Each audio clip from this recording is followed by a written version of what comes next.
Hey, what's going on, guys? So it's been brought to my attention again that The Witcher, which is being brought to Netflix, um, the old Geralt of Rivia series, if you're not familiar with it, it was a famous video game that was based off of a series of books from a Polish writer. It's set in like a fantasy medieval realm, has a lot of Slavic mythologies and everything in between. So yeah, people are complaining about the cast again, and I think it's hilarious because they're like really like deep diving into it. Look, guys, I get it. When you mess with lore or how a character looks, it could be annoying, and even some of the armor that I saw through the trailer was questionable. But the fact that it's being brought to the screen, come on, that's like a an accomplishment by itself, I think. And yeah, is it perfect? Probably not, but really, what is perfect nowadays? The fact that it's even here. I mean, think how long we would have to wait, like if Netflix didn't pick this up, you know. And it's really hard. Look at me. I'm a writer, and I have hard times trying to write, like historical fiction. Trying to get the facts right. It's exhausting. I know all the source material's there, but you got to leave room for creativeness, or differences. And once again, this isn't some independent artist doing it. You have big backers doing this. You have Netflix, their producers, and so on and so forth. So, yeah, I mean, it's not based on the game, so that's kind of out the window. It's based on the books. And it's just how it is. But this complaining, guys, relax. There's been worser things that have been done before, okay? Give it a chance. I mean, like I said, aside from some, you know, uh, armor plating not looking right, everything else I saw was like okay, it was passable. I think the production looks awesome. The trailer was great. I mean, most people complain. Basically, the characters, the actors they have portray some of the characters don't fit. Oh, look, it's modern times. What are you gonna do? This just like I said, this is decisions by the producers, not the people. Okay, so yelling at the producers, they're there to make a buck, okay? They don't care. I mean, maybe they do, deep down inside, love the genre, but like I said, it's not their baby. It's not. They're just there to make a buck and exploit that. It's just kind of how the film industry is.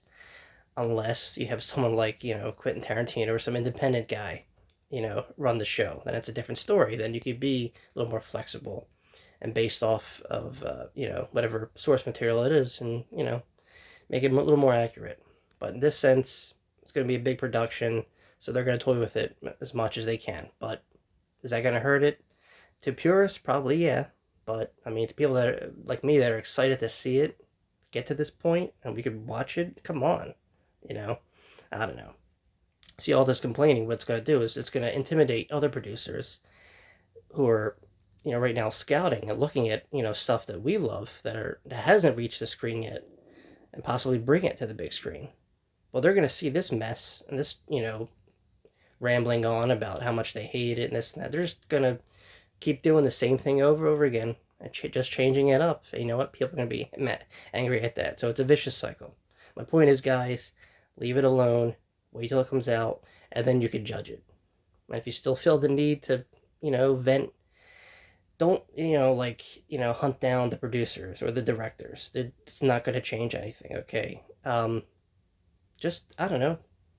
Post a video about it. You know, or I don't know, go on some blog and complain about it. But that's besides the point. I'm happy that this is happening, and I don't know. I look forward to it, and I'm excited, and I'm kind of a purist myself, especially when it comes to historic things, and you know how they butcher that. So, but I'm curious. Like I said, I like the trailer. I don't know. Give it a chance. That's all I'm saying. All right, moving on. I don't want to make this video too long, but I didn't want to kind of segue into politics, kind of against that. But this is funny. So uh, I don't even know how to phrase this one. So basically, right? We're gonna throw a person out there, Bernie Sanders, right? Some people like the guy, some people can't stand him. So basically, what I'm hearing is, if he wins, or someone, like-minded, maybe the same party as him, because right now the Democrats and the Republicans are like facing off from one another. It's like Game of Thrones. It's crazy, and it's getting heated. It's back to my whole if Bernie Sanders becomes president thing. You got the other side, the right, the far right, like Republicans and all that, saying they're gonna like revolt. Man, it's gonna be like a civil war against the Democrats and the Republicans.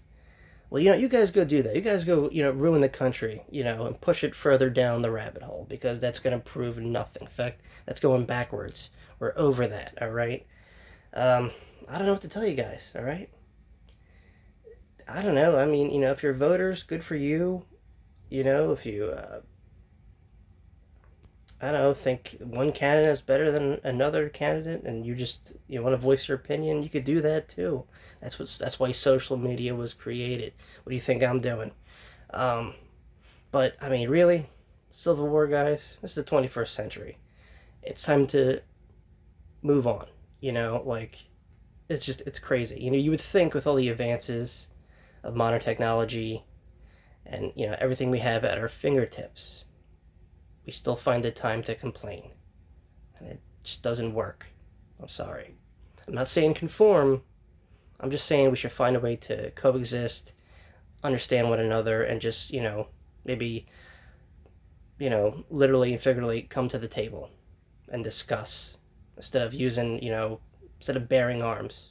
Can we do that? Maybe. Am I asking too much? I don't know. Let me know what you guys think. All right. Thanks for listening.